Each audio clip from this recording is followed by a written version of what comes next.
No.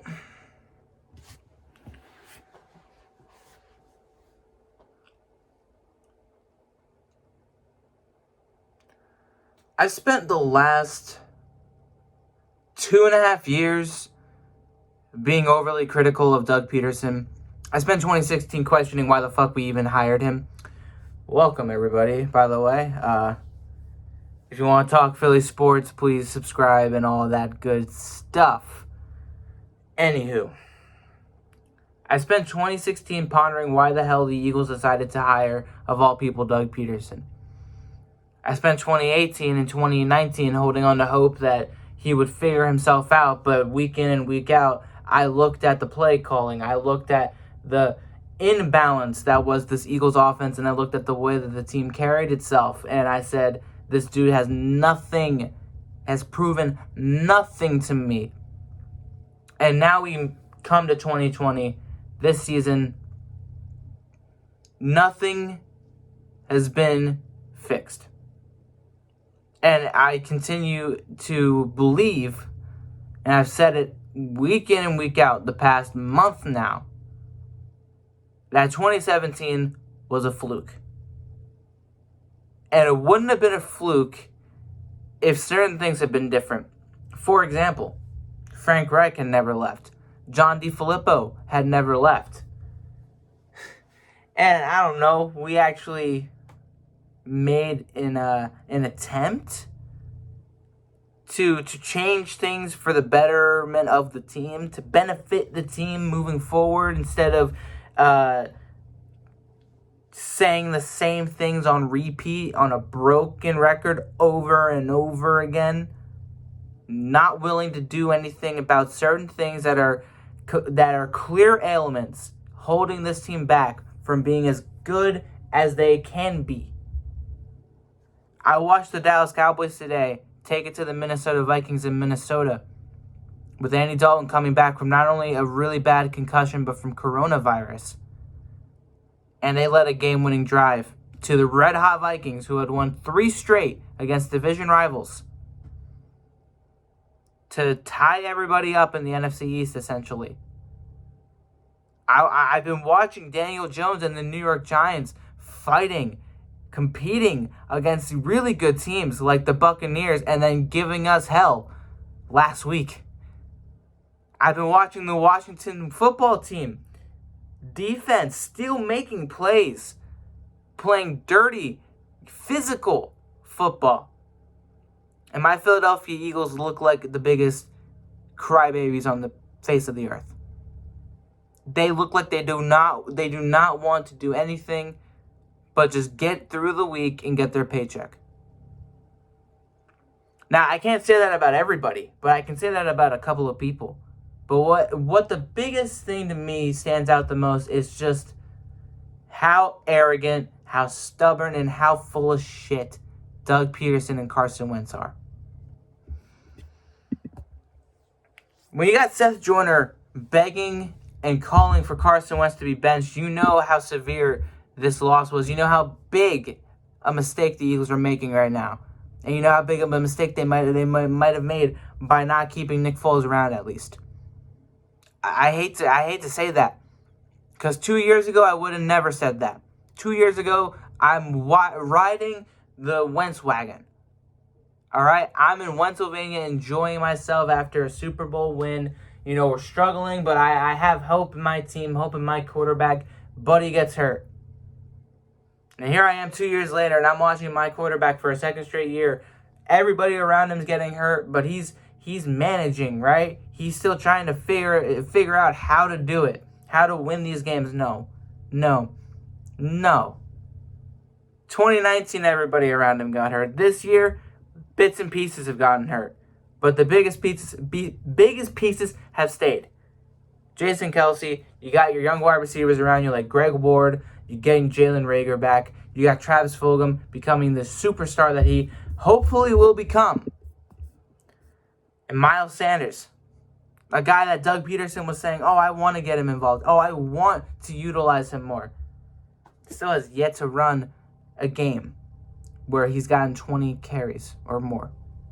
Today he had 16 for 66 yards. In the first half alone, the Eagles ran 19 rushing plays combined between him, Boston Scott, and Jalen Hurts.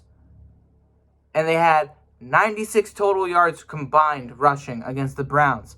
We were controlling the clock against them, but we couldn't put it in the end zone. But that's okay, because we were starting to figure things out that maybe the Eagles are a run-first offense, right? The second half comes, the Eagles ran the ball 6 times. 19-6. Where's the distribution there?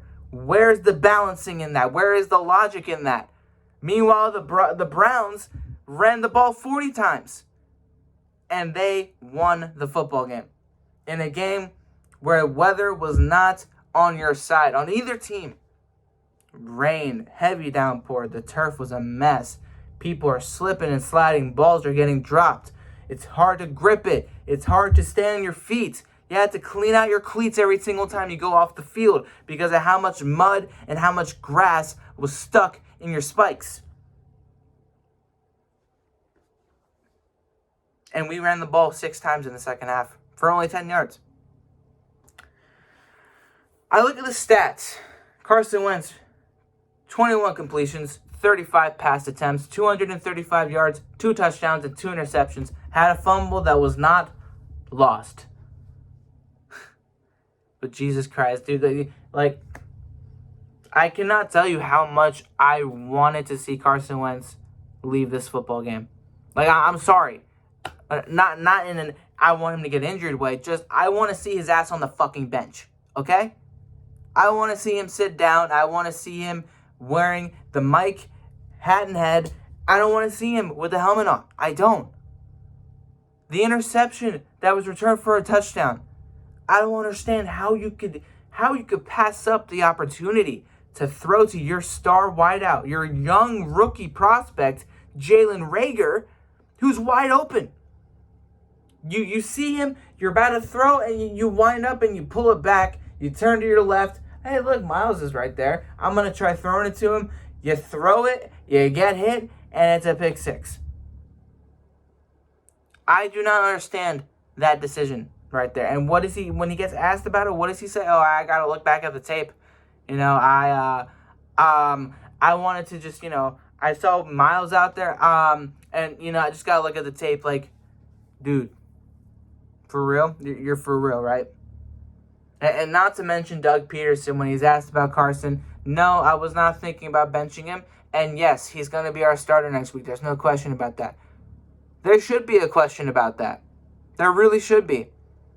And I said it earlier, that I don't think that there will be that big of a difference if Jalen Hurts is your quarterback next week. But I bring it back up. What's the harm in making a change when there's a change that needs to be made? Oh, wait, it's Doug Pederson. It's Carson Wentz. These guys do not want to make a change. Doug Pederson blatantly lies at the media, at Angelo Catali on 94 WIP about how much he wants to get Miles Sanders more into the game. And he wants him to get more runs, more snaps. But then completely shuts him out in the second half. What did Miles Sanders do to Doug Pederson? What did he do? Did he cheat on his wife or something? Why can't he run for a full game? He wants to be the lead back. Give him the football. I don't get why you're throwing the ball 35 to 50 times a game and running the ball 15 to 25 times a game. I don't get the logic in this. Where's the logic? It makes no sense. It makes 0 sense whatsoever. It doesn't help Carson Wentz's case either. It doesn't help that you keep trying to make a quarterback that's been struggling all year long continue to throw the ball 50 plus times a game. Like, where's the sense in this? Where does it make sense? I don't know.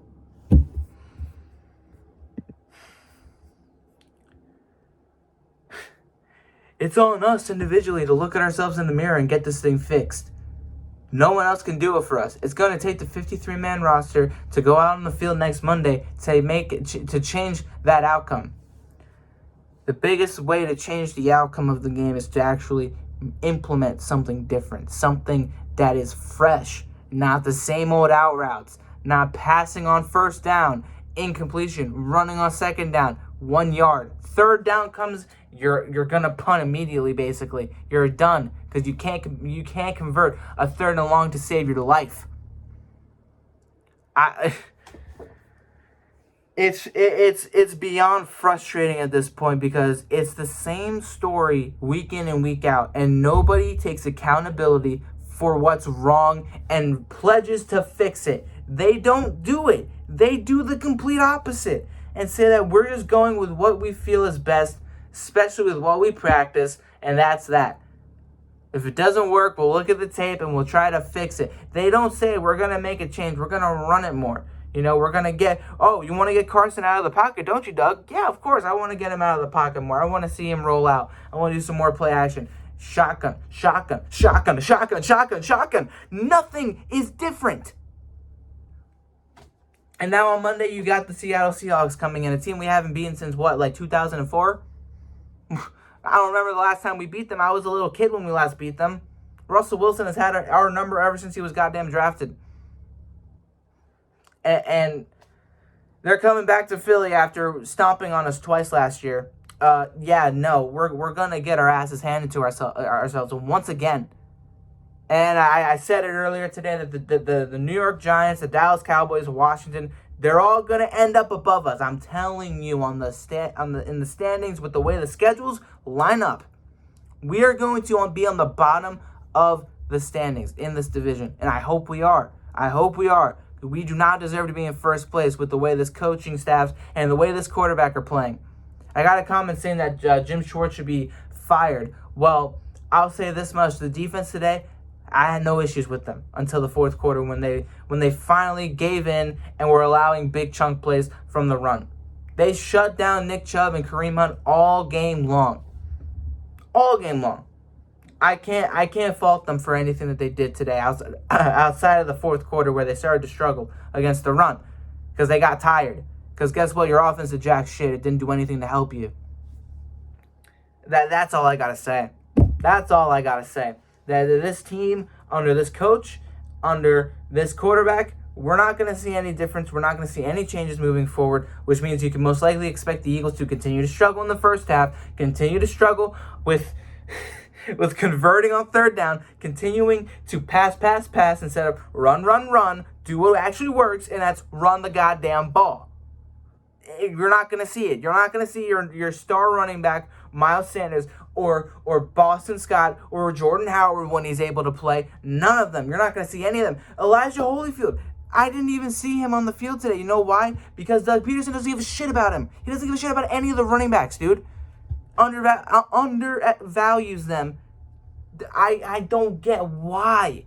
What's so wrong with running the football? Carson Wentz, what's so wrong with throwing the ball away, with going off your first read, with just knowing when a play is dead? They don't want to make a change. Fundamentally, it's coaching and then it's players' decisions and player execution. Meanwhile, we got players like Alshon Jeffrey and Jason Peters and Jalen Mills stinking up the joint today, robbing us of so much money just to do nothing. Just to do nothing. Steal reps away from Travis Fulgham and Jordan Mailata and Kevon Wallace. Yeah, that's wonderful. You know, that's just how we roll in Philly, right? We want to get younger, yo. We keep these old guys, these old farts for however long because, we love them. They're going to be in the Hall of Fame, man.